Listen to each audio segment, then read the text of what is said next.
Hi hello வணக்கங்க. இன்னைக்கு எங்க அம்மா மீன் கடைக்கு போயிட்டு வந்தாச்சு பார்த்துருங்க. இன்னைக்கு வந்து 2 பேருக்கு மீன் பார்த்துருங்க. ஒன்று எங்க அண்ணன் வீட்டுக்கு, இன்னொன்று வந்து எங்க வீட்டுக்கு. வாக்குவாதம் செய்யும் பொண்ணையா, உன் நாக்கு ரொம்ப நீளந்தானையா, ஆழம் பார்க்க வந்த ஆளையா. சாலை யாருக்கு? எங்க அண்ணன் வீட்டுக்கு சாலை பார்த்துருங்க. எவ்வளவு சாலை? 6, 8, 10, 12, 14, 16, 18 சாலை. இன்னைக்கு கொஞ்சம் விலை தான் பார்த்துடுங்க. அடுத்தது இது விலை மீனா யாருக்கு? இது விலை மீனா எங்கள் அண்ணன் வீட்டுக்கு பார்த்துடுங்க. 50 ரூபா. ஓகேவா? முன்னாடி வந்து இந்த விலை மீன் வந்து கன்னியாகுமரியில் ரொம்ப ஃபேமஸ் பார்த்துடுங்க. இன்னொன்று என்னென்னா, விலை மீன் வாங்குறாங்க அப்படின்னாக்கி அவங்க ரொம்ப பணக்கார வீட்டில் உள்ளவங்க, ரொம்ப பெரிய இடம் அப்படின்னு நினைப்பாங்க பார்த்துக்கிடுங்க. அதாவது நான் சின்ன வயசுலலாம் இருக்கும்போது அப்படி நினச்சிருக்கோம். ஆனால் வளர்ந்ததுக்கு அப்புறம் தான் தெரியுது அப்படிலாம் ஒன்றுமே இல்லை. யார்கிட்ட பேசுறதுனால யார் வேணாலும் என்ன வேணாலும் வாங்கலாம் அப்படிங்கிற ஒரு மனநிலை. ஓகேவா?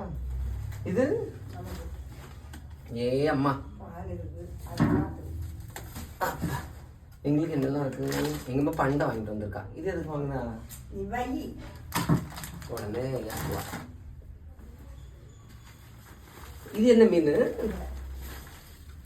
வாங்கடா வங்கடா வாங்கியாச்சடா, வந்து இந்த கமெண்ட போட்டு போங்கடா. வங்கடா மீன். ஆனா வங்கடா மீன் சங்கடம்ல. ஆனா அன்னைக்கு வந்து வங்கடா மீன் கறி வச்சது எங்க அம்மா சூப்பரா இருந்துச்சு. 2 நாளா நல்லா இருந்து வைக்கிற பக்குவத்துல வச்சா எல்லாம் நல்லா இருக்கும். வங்கடா மீன் பாத்தீங்களா? எவ்வளவு ரூபா? 75 ரூபா தானா? அம்மா பரவாயில்ல, இது 75 ரூபா. அடுத்தது பால் பாக்கெட் தான். எப்பவுமே நம்மளும் பால் இருக்கும் பழம் இருக்கும் பள்ளி அறையிலே, அந்த பாப்பாவுக்கும் ராஜாவுக்கும் சாந்தி முகூர்த்தம். சாந்தி என்றால் என்னவென்று ராஜாவை கேட்டாலாம். சாந்தி என்றால் பக்கத்து வீட்டுக்காரி என்று அவனும் சொன்னானாம். ஓகேவா? உங்க ஊர்ல இதெல்லாம் எவ்வளவு ரூபாய் கிடைக்கிறது மறக்காம கமெண்ட் சொல்லுங்க. பிடிச்ச லைக் பண்ணுங்க. தேங்க்யூ.